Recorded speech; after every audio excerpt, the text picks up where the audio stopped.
I will explain some applications of quantum dot technology to you.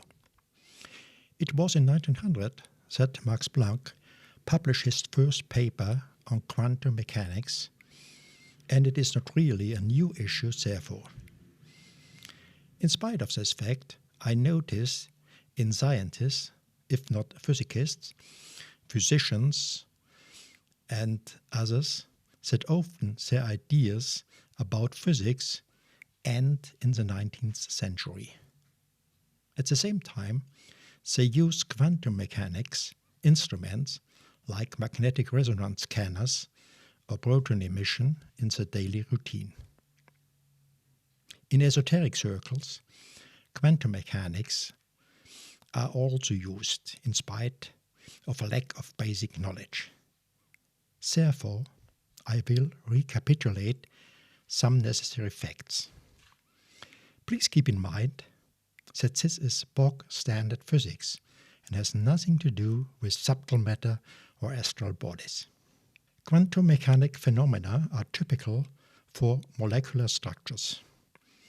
If smaller than 20 nanometers, 1 million nanometers are equal to 1 millimeter.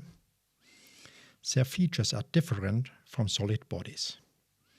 To get an impression of these dimensions, they are demonstrated in the following figures. A human hair with a diameter of 70 micrometers and a red blood cell with 10 micrometers. A bacterium with 1 micrometer, the bacterium at a magnification 10 times, a virus with 100 nanometers, also magnification of 10 times, in comparison to a quantum dot of 6 nanometers at a magnification 20 times, a dodecahedron composed of 13 molecules of silicon dioxide. We start with a phenomenon which is known since Galilei, 1640. He first had the idea of a pendulum to measure time. The first one had been constructed by his son.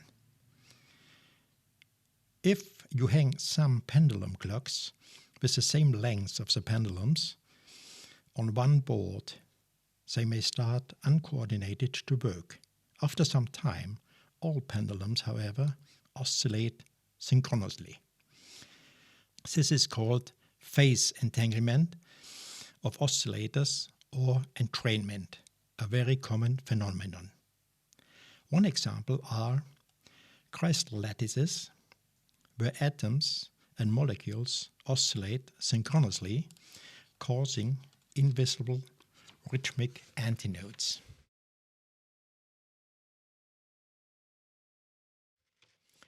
By backcoupling with an electric resonance circuit, the oscillation of the crystal, after reducing it, is used in quartz clocks to measure time.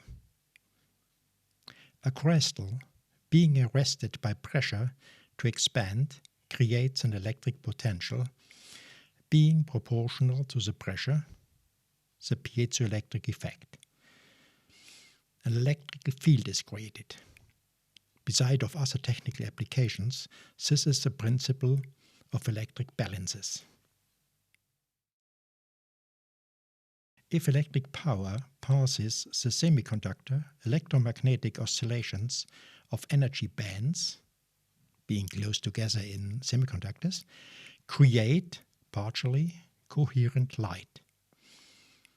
Another effect of synchronous oscillations in crystals is that light and other electromagnetic waves oscillate coherently in phase with each other, like in lasers.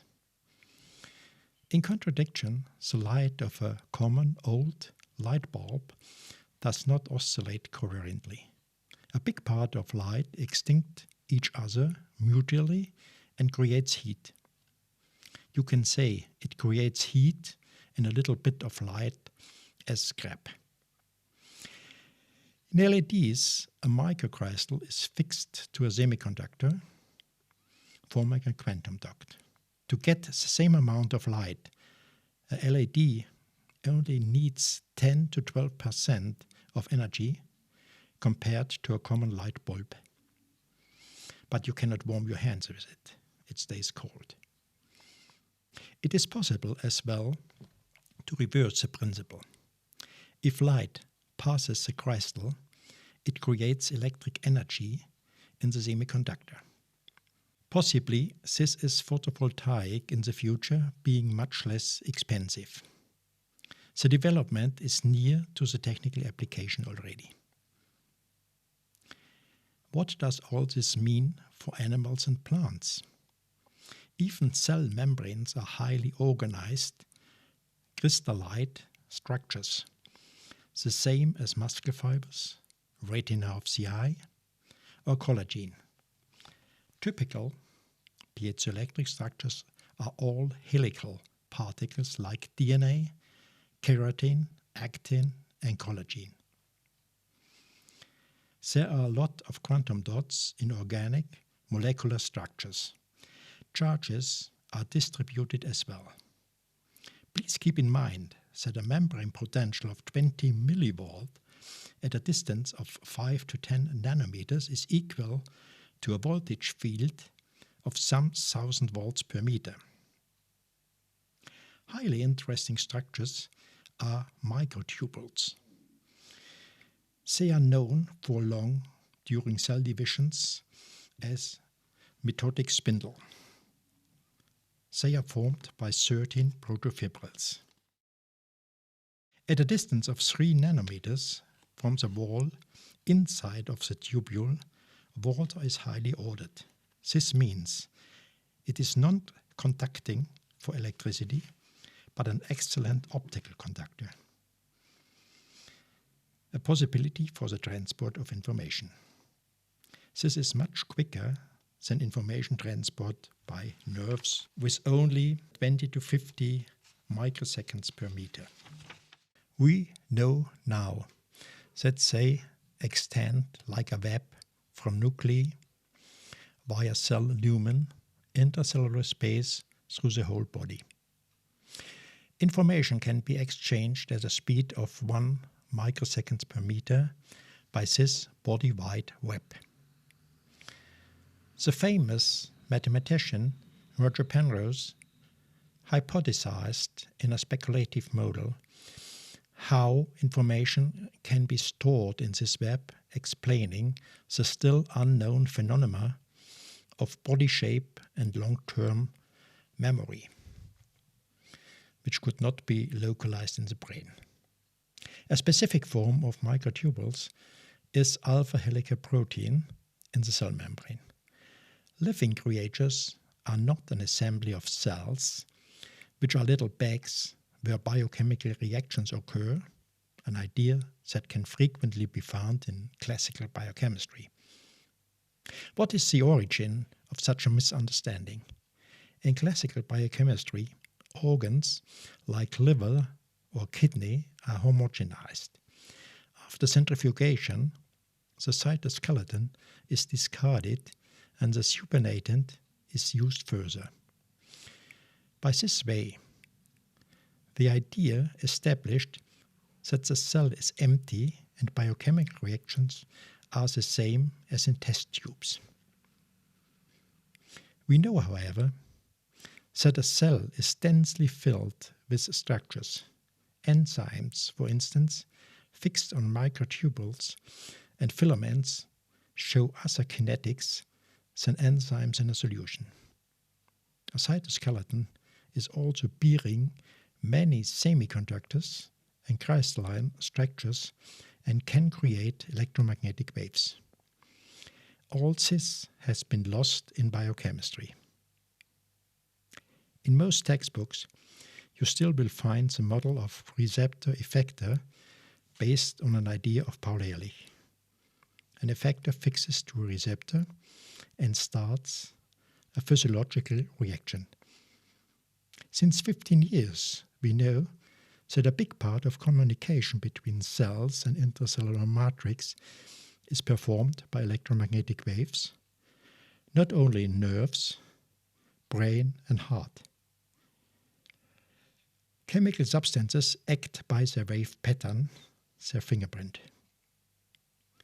These reactions are widely ignored in medicine, however. Unfortunately, Ehrlich's idea never gave an answer, for instance, to the velocity of the reaction to chemical signals. The idea was based on the observation that specific dyes couple to specific molecules of a tissue. The size relation would be a cell being a cathedral with, let's say, 100 receptors on the surface and effectors with the size of a tennis ball. In case of staining, the tissue first is embedded in a sea of dyes, the effectors.